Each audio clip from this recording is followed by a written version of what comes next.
आपका फिर से सबका धन्यवाद कि आप समय निकाल कर आए हैं। जितने भी आपने सवाल किए हैं वैलिड सवाल है। आपके डाउट्स, आपकी शंकाएं सब वैलिड ही है। किसी ने कहा कि आप तो पहले सब दल को जिताए हैं तो आप पर भरोसा क्यों करें। कोई कह रहा है कि अरविंद केजरीवाल ठगा है तो अब आपको क्यों फिर से मौका दें। डॉक्टर साहब ने तो पूरा 77 से पूरा हिस्ट्री ही पढ़ के बताया। 77 से ही 47 से तो ज़्यादा आप राजनीति का आपको आइडिया नहीं है। मेरे भाई, कम से कम खुशी की बात यह है कि आप में इतनी चेतना बची हुई है, इतना हिम्मत बचा हुआ है कि आप आकर कुछ समाज या अपने विषय में कुछ बोल पा रहे हैं। जनसुराज की सबसे बड़ी ताकत, सफलता यही है कि इतने अपने आप को प्रबुद्ध कहने वाले लोग एक क्वासाई पॉलिटिकल प्लेटफॉर्म पर आकर बैठे हुए हैं। न तो नेता और को तो देख के आप पहले डर के मारे भागते हैं कि चंदा उंदा लेगा, क्या करेगा क्या नहीं करेगा।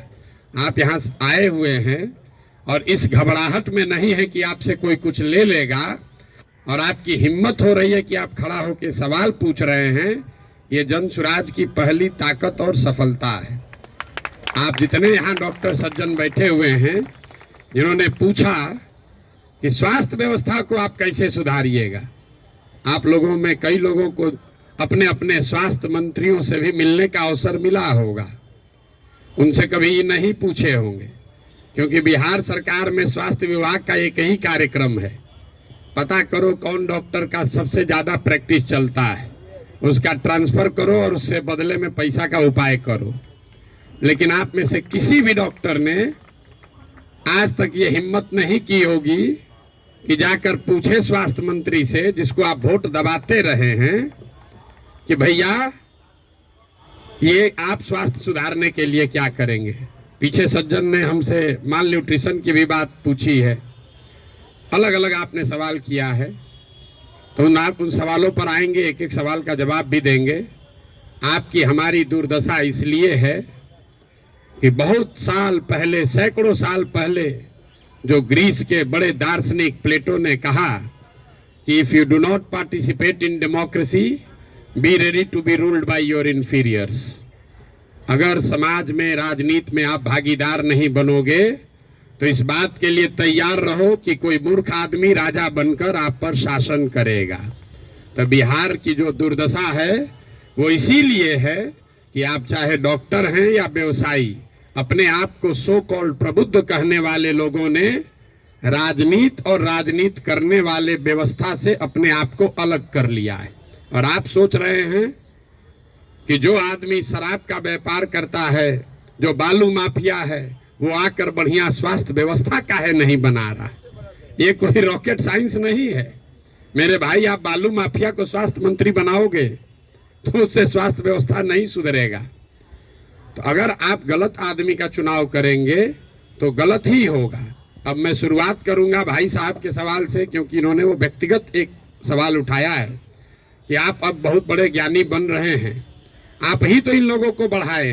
ठीक तो बात है मेरे भाई, हमको आप बहुत ज़्यादा क्रेडिट दे रहे हैं। कोई किसी को बना नहीं सकता है। हाँ, ये जरूर बात है कि पिछले 10 बरस में इनमें से कई नेताओं को, दलों को बढ़ाने में हमने कंधा लगाया है। नीतीश कुमार को हमने नहीं बनाया है, लेकिन नीतीश कुमार का जब दुर्दिन हुआ था तो उनको जिताने में मदद की थी, तो वो उसका उतना दोष हमारा है। लेकिन आप यहाँ आज क्यों आए? आप प्रशांत किशोर को सुनने नहीं आए, आप किसी साधारण डॉक्टर के लड़के को सुनने नहीं आए हैं। आप यहाँ इसलिए भी नहीं आए हैं कि हम 2 बरस से पैदल चल रहे हैं। हम 20 बरस पैदल चलेंगे तो एक डॉक्टर अपना 1 मिनट समय नहीं छोड़ेगा। आप इसलिए आए हैं कि 10 बरस हमने वो काम किया है, समाज में लोगों को पता है कि ये आदमी अच्छा है, खराब है, इस आदमी को राजनीति का समझ है। अगर पैदल चल रहा है तो कुछ न कुछ सोचिए कि चल रहा होगा। ये अपने आप को बड़ा मत बनाइए, अपने आप को पेडेस्टल पर मत बैठाइए। हम जब पैदल चलते हैं, लोग दुकान में, दलान में बैठ के हंसता है, क्या ही चलने से कुछ होगा बिहार में। फिर भी हमारे पास आता है, इसलिए आता है कि उसको डर है कि ये प्रशांत किशोर चल रहा है। और वो डर इसलिए है कि 10 बरस हमने वो काम किया है जो आप कह रहे हैं। मैं इसका रेफरेंस क्यों दे रहा हूं? क्योंकि मैं किसी मुख्यमंत्री का लड़का नहीं हूं, मैं किसी प्रधानमंत्री का लड़का नहीं हूं, मैं एक साधारण डॉक्टर का लड़का हूं और मेरा काम ही मेरा पहचान है। वो काम किए हैं तब आज हमको सुनने आए हैं। हम आपको ज्ञान देंगे कि कैसे चुनाव होगा, आप सुनिएगा। अगर हमने 10 बरस वो काम नहीं किया होता आप वो बात नहीं सुनते। लेकिन लालू यादव का लड़का, राजीव गांधी का लड़का अगर आकर आपको ज्ञान दे तो चाहे जीवन में एक भी चुनाव न जीता हो, आप उसकी बात को खूब गौर से सुनिएगा, क्योंकि वो बड़े बाप का लड़का है। तो ये आप बात समझिए कि हमने उनको बनाया नहीं है, और अगर बनाया है तो उसको सुधारने का भी जिम्मा हम ही लेकर चल रहे हैं। आप कुछ नहीं कर रहे हैं। आप पहले भी कमेंट्री कर रहे थे, अभी भी कमेंट्री कर रहे हैं। किसी ने कहा आप पर भरोसा कैसे करें? आप पढ़े लिखे व्यक्ति हैं, अपने आप को प्रबुद्ध बताते हैं। आपसे ज्यादा तो गांव वाले जानते हैं जनसुराज के बारे में। 2 बरस से हम गांव गांव में घूमकर हमारे वोकल कॉर्ड में गांठ पड़ गया। ये बताते बताते कभी जीवन में हमने किसी से वोट नहीं मांगा। हम लोगों को यही बता रहे हैं कि हम पर भरोसा मत करो, किसी दल पर भरोसा मत करो, अपने बच्चों के लिए जगो, वोट अपने बच्चों के लिए दो। गांव वाले को बता रहे हैं, उसको समझ में आ रहा है, लेकिन यहाँ के आदमी को समझ में नहीं आएगा। और आप उससे बेहतर नहीं हैं। ये पढ़े लिखे लोगों को भ्रम है कि हम लोग बड़ा अच्छा है। बिहार का दुर्दशा इसलिए है कि यहाँ का लोग पढ़ा लिखा नहीं है। तो 2-3 ये जो राजनीति का भ्रम है वो आपको दूर कर देते हैं। बहुत लोगों को लगता है कि जो पढ़ा लिखा नहीं है इसलिए बिहार का दुर्दशा है। इस भ्रम को बिल्कुल दिमाग से हटा दीजिए। जितनी गलती पढ़े लिखे लोग कर रहे हैं उससे कम गलती अनपढ़ लोग कर रहे हैं। जितनी अगर जाति की बात ले लीजिए, हिंदू मुसलमान की बात ले लीजिए, भ्रष्टाचार की बात ले लीजिए, तो पटना में जितने लोगों को आप जिता रहे हैं, पीछे के लोग तो फिर भी उलट पलट रहे हैं। पटना का विधायक पिछले 20-20 बरस से चुनाव नहीं हारे हैं लोग। और पटना की क्या दुर्दशा है आप लोगों को पता है। तो पढ़ा लिखा वोटर कहीं इस बात का प्रमाण नहीं है। जब देश आजाद हुआ तो इस देश में कुल 18% लोग साक्षर थे, 82% लोग निरक्षर थे। 82% इलिटरेट समाज ने गांधी को अपना नेता बनाया, अंबेडकर को, नेहरू को, पटेल को, बोस को चुना। आज पेपर पे बिहार में 77% लोग पढ़े लिखे हैं, और आपने पिछले 30 बरस में किसको नेता बनाया है ये आपको हमको बेहतर पता है। इस बात का प्रमाण नहीं है कि पढ़ाई लिखाई से आप अच्छा वोटर बन जाएंगे। मनमोहन सिंह जी देश में जीवन में सिर्फ एक ही बार चुनाव लड़े, दक्षिण दिल्ली से चुनाव लड़े, और बीजेपी के एक साधारण कार्यकर्ता से चुनाव हार गए। बीजेपी के एक साधारण कार्यकर्ता ने मनमोहन सिंह जैसे बड़े इकोनॉमिस्ट को चुनाव हरा दिया। और वो चुनाव झंझारपुर से नहीं लड़े, वो चुनाव मधुबनी से नहीं लड़े, बिहार से नहीं लड़े कि जाति पर सब वोट पड़ता है। दक्षिण दिल्ली के उस लोकसभा से लड़े जहां पर सबसे ज्यादा पढ़े लिखे, सबसे ज्यादा high capita per capita income वाले लोग वोटर हैं। उन्होंने मनमोहन सिंह जैसे बड़े इकोनॉमिस्ट को छोड़कर एक साधारण कार्यकर्ता को चुना। इसका कोई प्रमाण नहीं है। हम लोग घर में कहते हैं कि हमारी दादी पढ़ी लिखी नहीं थी लेकिन बड़ा समझदार थी। लड़का पढ़ लिख गया है लेकिन बड़ा लंपट है। आप पढ़े लिखे होकर भी बहुत बड़े बेवकूफ हो सकते हैं, और नहीं पढ़ा लिखा व्यक्ति भी बहुत समझदार हो सकता है। इसका मतलब ये नहीं है कि पढ़ाई की महत्ता नहीं है। पढ़ाई सिर्फ आपको इतना ही करता है कि आप इंफॉर्मेशन को प्रोसेस करने की आपकी क्षमता बढ़ जाती है, उसको आर्टिकुलेट करके प्रेजेंट करने की आपकी क्षमता बढ़ जाती है। आपकी प्रोसेस, आप उससे बहुत वाइज हो जाएंगे, ऐसी बात नहीं है। दूसरा जो भ्रम आपने बताया, बिहार में तो सब वोट जाते पर पड़ता है, भाई साहब ने बताया, आपने उसका काउंटर भी किया। लेकिन ये सबसे ज्यादा पूछे जाने वाला सवाल है। पिछले 2 बरस से हर आदमी, हर सभा, हर मीटिंग में ये कोई ना कोई जरूर पूछता है, भैया सब तो ठीक है, जाति से कैसे निपटिएगा। तो पहली बात तो ये समझिए कि जाति जो है वो सिर्फ बिहार की सच्चाई नहीं है, जाति पूरे भारत की सच्चाई है, यहाँ के समाज की सच्चाई है। जाति की महत्ता जितनी बिहार में है, इतनी ही आंध्र प्रदेश में है, इतना ही कर्नाटक में है, इतना ही गुजरात में है, इतना ही यूपी में है। आप में से कोई भी ऐसा आदमी नहीं है यहाँ जो उन राज्यों में जाकर राजनीति किया है या वहां चुनाव लड़ाया है। आप हमको बताइए, वोकालिगा और लिंगायत अगर कर्नाटक में नहीं है तो क्या बिहार में है? पटेल और क्षत्रिय अगर गुजरात में नहीं है तो क्या बिहार में है? कहाँ जाति नहीं है? जाति हर जगह है। और जाति, ये आपको हमको हमारे दिमाग में ये बैठा दिया गया है कि बिहार में सब चीज जाति पर ही होता है। इस चीज को एग्जामिन कीजिए कि क्या बिहार में सब लोग वोट जाति पर देते हैं? तथ्य पर जाइए, दैनिक जागरण पर लेख पढ़कर दिमाग मत बनाइए। हम आपको 4 उदाहरण अभी देंगे। आगे क्या होगा छोड़ दीजिए, पीछे क्या हुआ है वो बताते हैं, आपको अपने आंख खुलेगा। 1984 में बिहार में कांग्रेस को बहुत बड़ी सफलता मिली थी। करीब करीब उस समय बिहार झारखंड जो एक साथ था, 54 में 53 सांसद कांग्रेस के जीते थे। यहाँ बैठे जितने साथी हैं उनसे पूछूंगा उस समय कांग्रेस को कैसे वोट पड़ गया।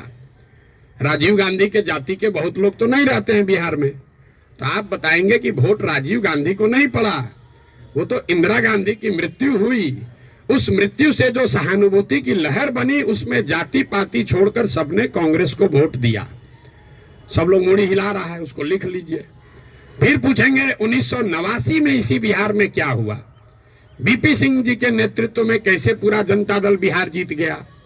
आप में से ज्यादातर लोग बताएंगे कि जनता दल को वोट नहीं पड़ा। वोट उस समय पड़ा बोफोर्स के नाम पर। बहुत बड़ा एक माहौल बन गया था भ्रष्टाचार के खिलाफ। लोगों ने कहा राजा नहीं फकीर है, देश का तकदीर है। सब ने जाकर बीपी सिंह को वोट दिया। इसको भी नोट कर लीजिए। फिर आपसे पूछेंगे 2014 में क्या हुआ? मोदी जीत गए, भाजपा कैसे जीत गया बिहार में? तो आप कहेंगे भाजपा का तो कोई ताकत ही नहीं था। वोट भाजपा को नहीं पड़ा, मोदी को पड़ा। मोदी के नाम पर ऐसी लहर बन गई कि समाज के हर वर्ग ने जाकर मोदी को वोट दिया।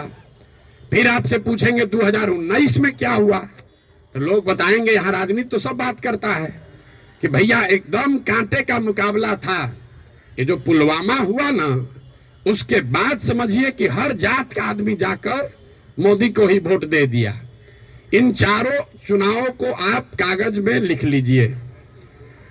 84 एक घटना है, किसी बड़े नेता की मृत्यु और उससे उपजी हुई सहानुभूति की लहर। 89 एक विषय है, भ्रष्टाचार, बोफोर्स और उससे बनी हुई लहर। 2014 में एक व्यक्ति है मोदी, जिसके प्रभाव की लहर। और 2019 पुलवामा राष्ट्रवाद की लहर। ये आपको क्या बताता है? अगर कोई व्यक्ति, अगर कोई विषय, अगर कोई घटना, अगर कोई विचारधारा समाज के इमेजिनेशन को कैप्चर कर ले तो समाज में ये ताकत है कि वो जातियों से ऊपर उठकर वोट करता रहा है। आगे करेगा कि नहीं छोड़ दीजिए, करता रहा है। फिर भी आपको लग रहा है कि ना भैया यहाँ तो जातीय पर होता है, आप क्या एग्जाम्पल दे रहे हैं? तो हम आपको बता रहे हैं आपको क्यों लगता है। हमने कई चुनावों का उदाहरण आपको नहीं दिया, 4 ही का दिए। उन चुनाव में क्या हुआ? जब लड़ने वाला व्यक्ति या चुनाव, उसमें कोई ऐसी बड़ी घटना ना हो, कोई नया विकल्प ना हो, कोई चेहरा ना हो, कोई विषय ना हो, दोनों लड़ने वाले एक ही जैसे दिख रहे हैं, तो समाज भी कहता है भैया दोनों तो एक जैसा है, चलो अपने जाते को दे देते हैं। तो ज्यादातर समय जो चुनाव हुआ है पिछले 30-40 वर्षों में, वो कोई डिफरेंशिएटर नहीं रहा है। तो जिसको मीडिया कहता है लहर वाला चुनाव नहीं है। अब आप कहिएगा तो लोकसभा का चुनाव का एग्जाम्पल दिए हैं, विधानसभा में ऐसा नहीं होगा। विधानसभा का एग्जाम्पल देख लीजिए। 2010 में नीतीश कुमार और भाजपा इसी बिहार में 206 विधानसभा जीतकर सरकार बनाए। उस समय नीतीश और भाजपा के गठबंधन में मोदी जी नहीं थे। मोदी जी का नाम इतना बड़ा नहीं था, अमित शाह नहीं थे, भाजपा की इतनी ताकत नहीं थी। उनके सामने उनका मुकाबला था लालू जी के गठबंधन से, जिसमें लालू जी थे, कांग्रेस थी और रामविलास पासवान जी थे। लालू जी की ताकत आज के तेजस्वी यादव से तो निश्चित तौर पर ज्यादा थी 2009 में। रामविलास जी की ताकत उनके लड़के से ज्यादा थी, और कांग्रेस भी उस समय 2009 में देश में सत्ता में थी। इसके बावजूद 2010 के चुनाव में एनडीए को, नीतीश और भाजपा को 206 सीट आया। वही गठबंधन जब वो 2020 में लड़े तो इस बार भाजपा के साथ मोदी भी हैं, अमित शाह भी हैं, देश में भाजपा की ताकत बढ़ी भी है। दूसरे साइड एनडीए में अब लालू जी के जगह तेजस्वी जी आ गए थे। रामविलास जी का दल तो उस गठबंधन में था ही नहीं, और कांग्रेस की भी ताकत कमी हुई। लेकिन एनडीए गठबंधन को 125 सीट भी मिलने में दम निकल गया। क्यों? क्या एनडीए को वोट देने वाले सारे जाति के लोग बिहार छोड़कर चले गए? नहीं, ऐसा इसलिए हुआ कि 2005 से लेकर 2009 की जो पहली सरकार नीतीश की चली थी, समाज का हर वर्ग ये समझता था कि नहीं, इसमें कुछ न कुछ काम हुआ है। तो जातीय समीकरण भी था और काम भी था, तो 206 सीट आया। लेकिन उसी बिहार में जब नीतीश का काम खराब हुआ तो उसी एनडीए गठबंधन को 125 सीट आया। आपको लोकसभा का उदाहरण दिया, विधानसभा का उदाहरण दिया, अब आपको मुखिया का उदाहरण दे देते। पिछले बार मुखिया के चुनाव में बिहार में 80% मुखिया चुनाव हार गया है, 80%, और वार्ड सदस्य करीब करीब 95%। सब लोग अपने जाति से जीत कर आए थे। कैसे हार गए चुनाव? ये भ्रम मत पालिए कि जाति से ही सब होता है। अगर सिर्फ जाति से, फिर कहेगा भैया कैसे आप हो सकता है? बिहार में नीतीश कुमार के जाति के कितने लोग रहते हैं? 2-2.5% रहते होंगे। लालू जी के जाति के कितने लोग रहते हैं? 15% लोग रहते हैं। आप पूरे भारतवर्ष में जो कहीं भी जहां भी मुख्यमंत्री है, आंख बंद करके जाके देख लीजिएगा, कोई भी ऐसा आदमी किसी राज्य में मुख्यमंत्री नहीं है जो वहां के जाति की, जिसके जाति की संख्या सबसे ज्यादा है। ये उल्टा चलता है। ये आपको हमको लगता है कि जिसका जाति संख्या ज्यादा रहेगा मुख्यमंत्री बन जाएगा। जिसकी जाति की संख्या सबसे ज्यादा हो, उस जाति के आदमी को वो राज्य जीतना करीब करीब इम्पॉसिबल है, नहीं जीत सकता है। क्योंकि उस जाति से दूसरे समाज के लोग डरते हैं। वो सोचता है ये आएगा तो सब कब्जा कर लेगा, तो उसके खिलाफ कंसोलिडेशन भी होता है। आप यही नहीं, बंगाल देख लीजिए, यूपी देख लीजिए, तेलंगाना देख लीजिए, आंध्र देख लीजिए। आंध्र प्रदेश में भी नायडू जीत कर आए, कंबक कम्युनिटी के हैं, उसकी जाति की संख्या 6% है। बगल में योगी जी हैं, राजपूतों की संख्या 4% है। उसके बगल में मध्य प्रदेश में यादव जी हैं, उनकी संख्या 5% से कम है। राजस्थान देख लीजिए, आप कहिए वो तो भाजपा का है, जितना रीजनल पार्टी है सबका उठाकर देख लीजिए, कहीं पर भी जिस जाति की संख्या सबसे ज्यादा है उसका नेता मुख्यमंत्री नहीं है। अब फिर यहाँ गलथेथाई का आदत है, कहेगा ना नीतीश तो पिछड़ा का नेता है। तो भाई अगर कोई नीतीश जी पिछड़ा का समीकरण गोलबंदी कर सकते हैं तो आप भी कर सकते हैं। आपको कौन रोका है? किसने रोका है कि कुशवाहा का जाति का कोई नहीं कर सकता है, या कोई ब्राह्मण नहीं कर सकता है, कोई राजपूत नहीं कर सकता है? भाई अगर कुर्मी समाज का आदमी कर सकता है तो कोई मुसहर भी कर सकता है, कोई कुशवाहा भी कर सकता है, कोई राजपूत भी कर सकता है। आप में वो क्षमता होनी चाहिए, वो प्रयास करने की का मादा होना चाहिए। जाति का भ्रम मत पालिए। और अंतिम बात, मान लीजिए एक बार कि आपको बात मान भी ले कि जाति बड़ा महत्वपूर्ण है, तो जिसको भी राजनीति के जरिए समाज का अगुवा बनना है, उसके पास ये विकल्प नहीं है कि समाज में सब सुधर जाएगा तब हम आएंगे। सब आदमी कहता भैया करना तो चाहते हैं लेकिन बिहार में जातिवाद बड़ा है। अरे भाई, तो जब जातिवाद खत्म हो जाओगे तब राजनीति करने आओगे, तो ना जाति कभी खत्म होगा ना कभी आओगे। और अगर खत्म हो ही जाए, अगर भ्रष्टाचार खत्म हो जाए, जातिवाद खत्म हो जाए, बाहुबल खत्म हो जाए, तो आपके हमारे आने की जरूरत क्या है? जो खत्म किया है उसी को आगे रहना चाहिए। आपकी हमारी जरूरत तभी तो है। राजनीतिक अगुवा जिसको बनना है उसको समाज की कमजोरी और उसकी ताकत के रहते हुए ही उसका अगुवाई करना है। आप उससे अलग नहीं हट सकते। किसी ने भ्रष्टाचार की बात कही, भ्रष्टाचार पर आपका क्या प्रोग्राम है? कोई प्रोग्राम नहीं। भ्रष्टाचार तब सुधरेगा जब आप और हम भ्रष्टाचार कम करेंगे। हम हर गांव में कहते हैं कि जिस गांव में हम 5000 गांव में पैदल गए, गांव में सबसे पहले हल्ला कौन करता है कि बड़ा भ्रष्टाचार है, मुखिया चोरी कर रहा है, नाली गली नहीं बना रहा है, राशन कार्ड में पैसा ले रहा है, इंदिरा आवास में 20,000 लग रहा है, दाखिल खारिज में 10-15 हजार रुपया लग रहा है। वही आदमी करता है जो 2 बरिस पहले मुखिया के चुनाव में 500 रुपया लेकर वोट दिया है। सबसे पहले जो डॉक्टर साहब 50,000 रुपया दे के खुद ट्रांसफर कराए हैं, बुरा नहीं मानिएगा, हमारे बाबूजी भी प्रैक्टिशनर थे, कि हमारा प्रैक्टिस ना गड़बड़ाए, हेल्थ मंत्री हमसे पैसा लेके हमको पोस्टिंग कर दे, अब बाकी सबके लिए ईमानदार हो जाए। कैसे संभव है रे भाई, कैसे संभव है? आप सोच रहे हैं कि हम 50,000 रुपया दे के क्रीम पोस्टिंग करा लें, क्रीम पोस्टिंग खाली जाके हाजिरी बनाए, सिविल सर्जन को 5,000 रुपया दे, आप प्रैक्टिस करते रहे। स्वास्थ्य व्यवस्था को सुधारने के लिए बड़ा बड़ा लंबा लेक्चर दीजिएगा, ये कभी हो सकता है? नहीं हो सकता है। स्वास्थ्य व्यवस्था को लेकर जनसुराज की क्या सोच है? बिल्कुल ये सही सवाल है। सिर्फ स्वास्थ्य व्यवस्था को लेकर नहीं, 2 संकल्प जो जनसुराज में हम लोगों ने दिया है कि बिहार के हर पंचायत का, बिहार का नहीं, हर पंचायत का 8,500 पंचायतों का हम योजना बनवा रहे हैं, पैदल चल के खुद जाकर देखकर।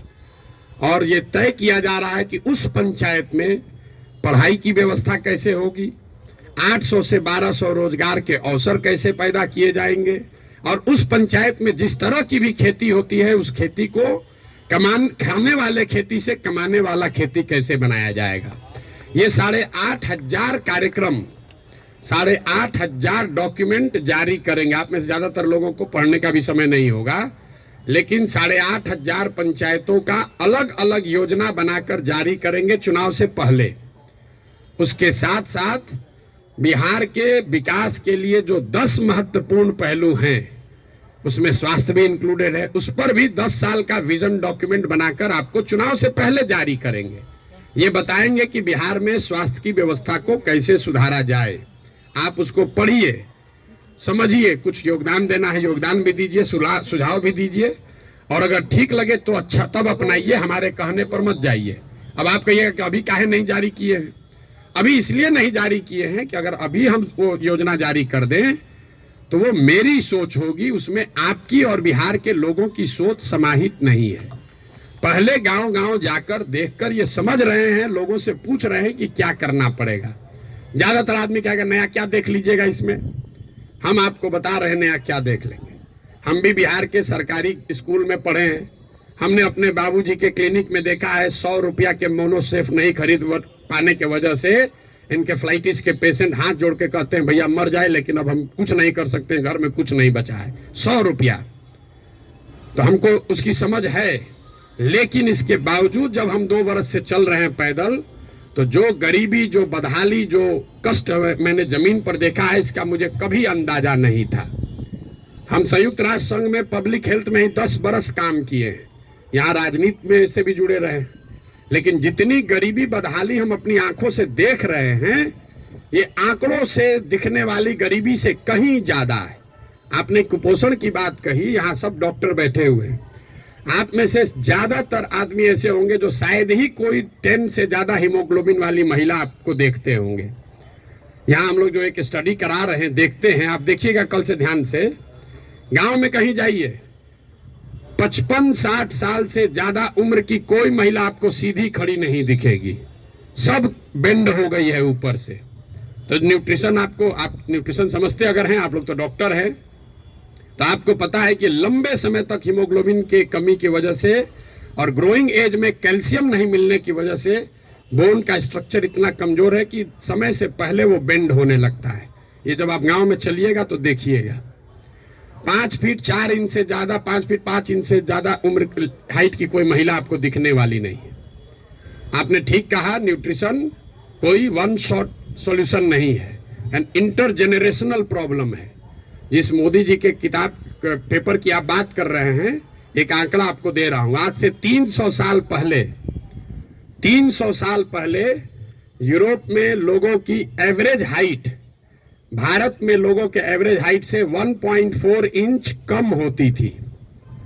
अब यूरोप में 300 साल में on an average 1.6 inch Bharat से ज्यादा हो गई है। 300 वर्ष में करीब करीब 3 इंच लंबाई का असर पड़ गया है। और दुनिया भर में जो डेवलपमेंटल इकोनॉमिक्स पढ़ते हैं उनको मालूम है कि हाइट और लाइफ टर्म अर्निंग में डायरेक्ट कोरिलेशन है। The taller you are more likely to earn higher income and wages than those who are not. इसका मतलब ये नहीं कि जिसका हाइट कम है पैसा कम कमा रहा है। तुरंत लोग गणना करने लगेगा कि तो बड़ा नाटा आदमी को देखें बड़ा पैसा कमा रहा है। Height is a reflection of your overall growth. अब डॉक्टर लोग को हम क्या बताएंगे, आपको समझ है हाइट दिख रही है और ब्रेन का ग्रोथ आपको नहीं दिखता है। तो जो लंबे समय तक स्टडीज हुई हैं उसमें ये क्लियर बताया गया है कि हाइट और लाइफ टर्म अर्निंग, समाज के सोसाइटी में लाइफ टर्म अर्निंग का डायरेक्ट कोरिलेशन है। तो बिहार में ये परेशानी है, एक झटके में मेरे भाई साहब वो खत्म नहीं हो सकता है। यहाँ किसी ने पर कैपिटा इनकम की बात की। बिहार में पर कैपिटा इनकम है 35,000 रुपया। देश में प्रति व्यक्ति आय है करीब करीब 1,34,000। बिहार का प्रति व्यक्ति आय है 35,000 रुपया सालाना। उसमें अगर पटना और बेगूसराय को हटा दीजिएगा तो ये प्रति व्यक्ति आय घट के हो जाएगा 22,000 रुपया। 22,000 को जरा 365 से डिवाइड कर दीजिए, देखिए कि दिन में कितना हुआ। 100 में 80 आदमी यहाँ दिन में 100 रुपया भी नहीं कमा रहा है। आप किस न्यूट्रिशन की बात करेंगे। मुझे एक लड़का मिला, उसको हम लोग कैंप में शाम में खाना खिलाते हैं, जो लड़के आते हैं, बहुत ज्यादा खा रहा था। तो उसको ऐसे बुला के पूछे बेटा ये इतना रोज खाते हो। बोला सर आज तक जीवन में ऐसा हुआ ही नहीं कि हम खाना खत्म कर लिए और तसली में अभी चावल बाकी है। आज तक ऐसा जीवन में नहीं हुआ कि हमारा पेट भर गया हो और चावल अभी तसली में बाकी है। जो जितना खाना है उसी से पेट भरना है। आप न्यूट्रिशन की क्या बात करेंगे। इन बातों की चर्चा आपने ठीक कहा जनसुराज में नहीं करते। क्या करें, उसको जो सीधी बात बता रहे हैं कि 100 रुपया नहीं कमा रहे हो ये समझे में नहीं आ रहा है, तो उसको कैल्शियम और हेमोग्लोबिन का कमी बताएंगे तो उसको बुझाएगा। हमको उसको उस भाषा में समझाना है जो उसको समझ में आए। आप बहुत बड़े ज्ञानी हैं, आप व्यवस्था को सुधारना चाहते हैं, सुधारिएगा तब ना जब व्यवस्था में आइएगा। तो व्यवस्था में आने के लिए आपको उस भाषा का, उस विषय का, उस तरीके का इस्तेमाल करना है ताकि आप व्यवस्था में चुनकर आए, तभी तो ये बनेगी बात। किसी ने कहा आम आदमी पार्टी की तुलना, आपको एक पैसे भी समझ नहीं है कि जनसुराज क्या है और आम आदमी पार्टी क्या है। आम आदमी पार्टी आंदोलन से निकली हुई एक पॉलिटिकल व्यवस्था है और जनसुराज में प्रशांत किशोर का, जनसुराज का आंदोलनों में कोई यकीन नहीं है। हम रोज ये बात कम से कम 100 दफे कह चुके हैं। जनसुराज आंदोलन नहीं है, इसको जेपी के आंदोलन से कंपेयर मत कीजिए और इसको आम आदमी पार्टी के आंदोलन से कंपेयर मत कीजिए, क्योंकि आंदोलन है ही नहीं। क्यों नहीं है? हमको लोग आगे कहता है भैया आंदोलन कीजिए उससे बिहार सुधरेगा। मेरा आंदोलनों में कोई यकीन नहीं है, क्योंकि मानव सभ्यता का इतिहास आपको बताता है, पूरे दुनिया का, बिहार का, भारत का नहीं, पूरे दुनिया का मानव सभ्यता का इतिहास ये आपको बताएगा कि आज तक किसी भी आंदोलन से, फ्रांस की क्रांति को अगर आप अपवाद के तौर पर हटा दीजिए तो किसी भी रेवोल्यूशन से, आंदोलन से कभी समाज का भला नहीं हुआ है। आंदोलन और रेवोल्यूशन जो है वो किसी को सत्ता से हटा सकता है। वो तेज हथियार है जिससे आप बड़े से बड़े वृक्ष को काट सकते हैं, उससे आप नए समाज का निर्माण नहीं कर सकते। भाई साहब खड़ा होकर जेपी का आंदोलन का एक उदाहरण दे रहे थे। मेरे भाई जेपी का आंदोलन कहाँ कहा गया है? आप तो जेपी के आंदोलन में शायद जुड़े हुए हैं, आपने दावा किया। जेपी के आंदोलन में कहाँ कहा गया है कि बिहार को सुधारा जाएगा? जेपी के आंदोलन का नारा था संपूर्ण क्रांति, इंदिरा गांधी को हटाओ। तो उस आंदोलन की, क्रांति की इतनी ताकत थी, इंदिरा गांधी को हटा दिए।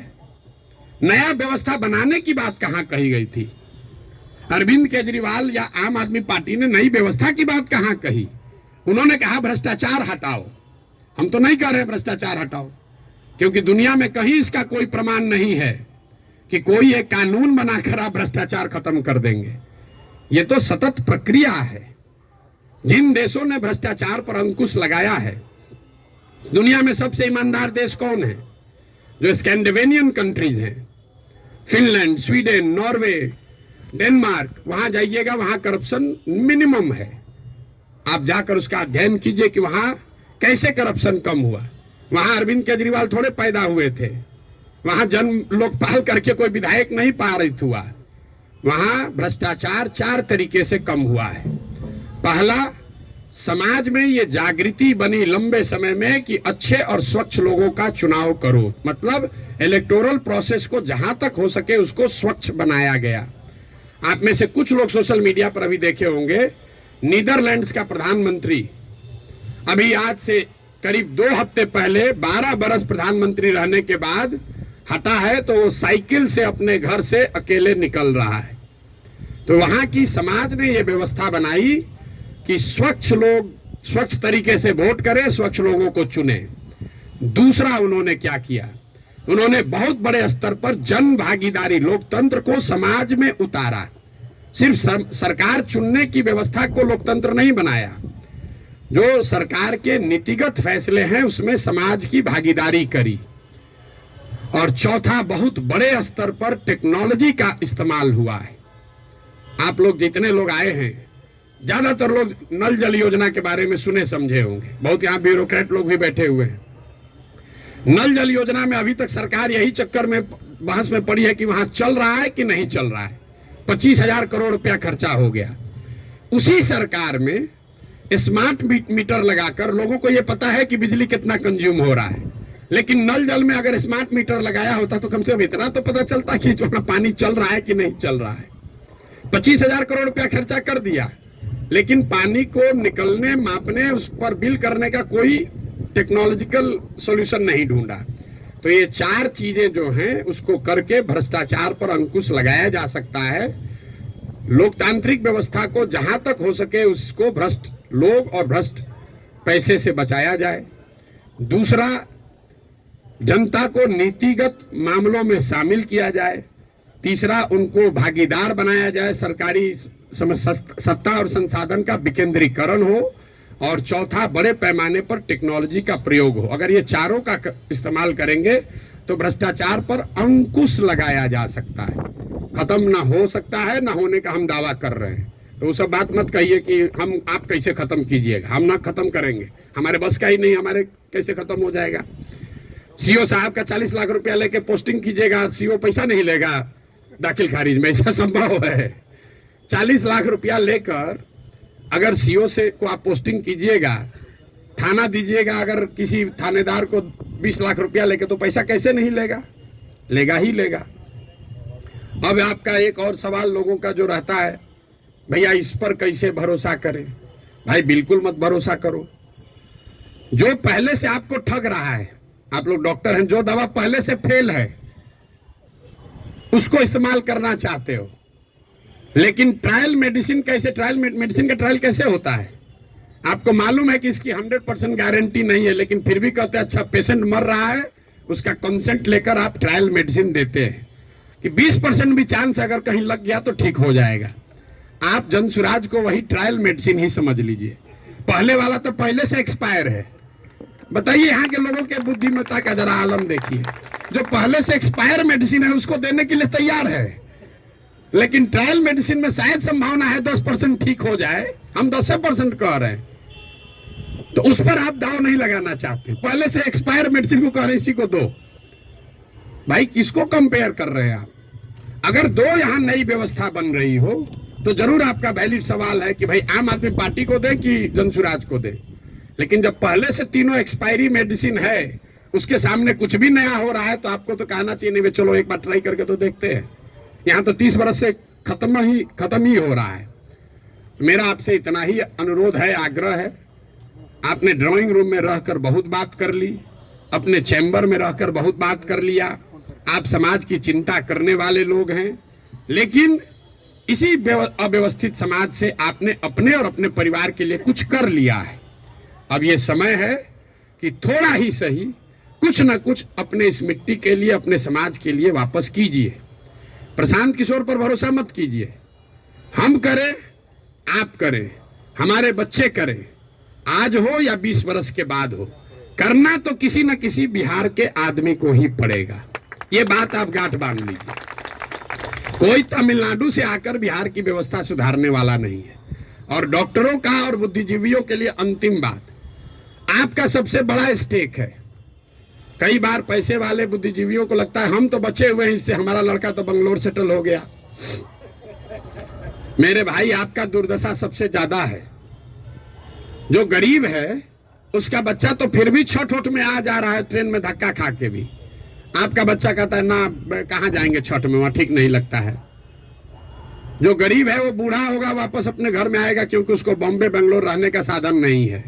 लेकिन आपके बच्चे, जिसके लिए आप अभी 18 घंटा काम कर रहे हैं, जैसे हमारे बाबूजी किए, आपके बच्चे बिहार वापस लौट कर आने वाले नहीं है। अगर जहाज डूबेगा तो उसमें बैठा हुआ हर व्यक्ति डूबेगा। हमारे बाबूजी भी 12 घंटा, कभी संडे को भी छुट्टी नहीं लिए, रात दिन लगे रहे, घर बना रहे हैं। हमारा बेटा रहेगा यहाँ, हमारा पतोह रहेगा यहाँ, हमारा लिविंग रूम रहेगा। आज ही कोई आदमी आया था, भैया 4 बरस से आप घर नहीं गए, वहाँ बक्सर में मेरा घर है, सासाराम में भी घर है, 4 बरस से वहाँ कोई दिया बत्ती जलाने वाला भी नहीं है। और हम तो 4 बरस से छोड़े, हमारा लड़का अगले 40 बरस नहीं आएगा, चाहे हम में जितना। ये देखिए, जिसका घर है, इनके बच्चे यहाँ नहीं है। इतना बड़ा बनाए हैं पटना में, इससे बड़ी प्रॉपर्टी पटना में नहीं होगी प्राइवेट। इनके बच्चे भी यहाँ नहीं है। अगर बिहार में वो व्यवस्था होती तो इस घर को बनाने वाले लोग भी यहाँ रहते। इस घर का ये बहुत बड़ा एग्जाम्पल है। अब देखिए इसकी दशा, जब इनके बच्चे यहाँ आकर नहीं रह रहे हैं, तो आप जो अपना मेहनत कर रहे हैं बेगूसराय में, मुजफ्फरपुर में, औराई में, कटिहार में, मेरे भाई कुछ नहीं बचेगा। इसलिए आपकी हमारी जिम्मेवारी है कि समाज को बनाइए, खड़ा कीजिए। अगर वहां अच्छा स्कूल खुल गया है तो आपका बच्चा आपके साथ रह के पढ़ रहा है। अगर यहाँ अच्छी व्यवस्था हो जाएगी तो शायद आपका बच्चा आपके साथ नौकरी करते हुए बिहार में रहेगा, वरना जड़ ही खत्म हो जाएगा। हम गांव में चलते हैं, देखते हैं जितने बड़े घर पुराने बने हैं, सब करीब करीब भूत बंगला बन गया है, ढह कर खंडहर हो गया है। तो ये प्रबुद्धों को समझने सोचने का समय है। एक अवसर अगर मिला है, आपके पास जो भी क्षमता है, जिस तरीके से भी, कुछ नहीं है, आप कम से कम मन से आशीर्वाद तो दीजिए। सवाल क्या कर रहे हैं? आपको कोई कहता सवाल करने, हमको कोई दिक्कत नहीं, दिन भर आप सवाल कीजिए, हम तो दिन रात यही काम करते हैं। लेकिन सवाल करके आप किसी का भला नहीं कर रहे हैं, आप अपना ही नुकसान कर रहे हैं। अरे कुछ नहीं कीजिए, कम से कम कुछ अच्छा हो रहा है उसके समर्थन में एक आवाज तो लगाइए। वो भी नहीं कर सकते हैं, गुड विशेष आशीर्वाद तो दे सकते हैं। आपसे तो कोई पैसा मांगा नहीं, वोट तो देने आप जाइएगा नहीं, ऐसे भी वोट देने तो ऐसे भी नहीं जाइएगा। आपका वोट है कहाँ? आप अपने को जबरदस्ती बैठाए हुए हैं एवरेस्ट पर। आपको पूछ कौन रहा है? आपको पूछ कोई नहीं रहा है। तो अपने आप को रेलेवेंट बनाइए, ताकि आपके आने वाली पीढ़ी इस जमीन से जुड़ी रहे। आप जिस काम को करने के लिए अपना अभी जीवन खपा रहे हैं, आपके पास 1 मिनट नहीं है कि सांस भी लें। जो चीज बना रहे हैं उसको भोगने वाला, उसका उपयोग करने वाला कोई नहीं बिहार में बचेगा आपका अपना, अगर आप बिहार की व्यवस्था को सुधारने के लिए कुछ न कुछ न करें। और ये आपकी हमारी नैतिक और मौलिक जिम्मेवारी भी है कि अगर भगवान ने हम लोगों के लिए अच्छा कुछ कर दिया है, तो हम लोग की जिम्मेवारी है कुछ वापस हम लोग वापस इस समाज को दें। अब आपका और कोई सवाल है तो कर लीजिए। बहुत बहुत धन्यवाद।